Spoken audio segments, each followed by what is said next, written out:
Definitely had a life of faith and trust in the Lord in the midst of crazy adversity, crazy situations. And I've shared this story before, but I have to pinpoint it because it's very funny. We used to get these cars given to us, and they're called Pintos. Yes, thank you. And you think it's funny, but what Pintos did is they were some of the most dangerous cars out there because if they got hit in the wrong spot, they would blow up. So I started thinking they weren't blessings at all. Like, these people must not like us. We're getting these cars given to us that are Pintos. Must be something going on. But nothing ever happened. But the whole point is I remember walking out of church one time, and I saw my mom, and she's in this Pinto, and I walk up, and I'm like, oh, hey, Mom, you know. And so I get in, and I look down the floor, and I could see the ground because it was so rusted out, you know. And so then here I am, and I'm putting my seatbelt on, and there's a belt on the door handle, and my mom told me, she goes, hey, Jeremy, make sure that when we go around corners that you hold that belt in because the door will fly open. This is a true story. I'm not making this up, so you know. And it was stories like that, and I can tell numerous things. But here's the thing. We didn't always have, and I share this, we didn't always have everything that we may have wanted at all. But God always provided for our needs. And literal times when we would have nothing, no money to get groceries for the next few days because my dad wouldn't get paid.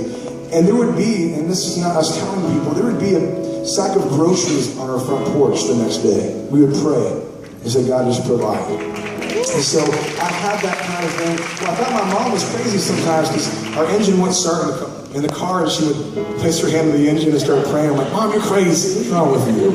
And the car would start.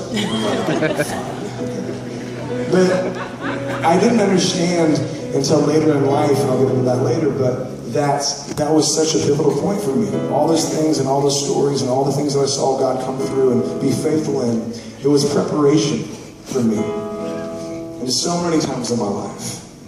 And I gave my life to the Lord when I was 16-4 and I was at a youth camp. And God gripped my heart. Of course, we were studying Revelation with John Corson that scared me to death. But the whole point was I did understand God's love so deep. And I understand God's power and holiness as well. And God told me, I want to use you, but you got to step off this cliff that you're about to jump off. And from that point on, as you know, numerous things that God had to rip out of my life and still is ripping out of my life, that God called me to Bible college. And so here I am on a journey. I'm 18 years old. I go out to California, and I'm ready. I'm ready for whatever God has. I don't know really what's going to happen. I don't know, what I'm going to endure when I get there. I'm away from my family for the first time. But I know that what I want is I want God to move mightily in my life. I wanted my heart to be steadfast with Him. And I wanted to have a foundation in God's Word so desperately. So I went to Bible college, Calvary Chapel Bible College in California. And God gripped my heart there. And at that point on, when I got done, I remember there's so many things ahead. And so many things that God, I know, was preparing me for. I didn't know, I didn't understand what was going to happen. I didn't have any money. I had no direction. I just knew I wanted to serve the Lord, whatever that looked like. And so this next song just really displayed that time of saying, God, I don't really know, but hey, whenever it's going to face me in this path, in this battle I may face, or whatever it may look like, I'm going to trust you. I will not be afraid.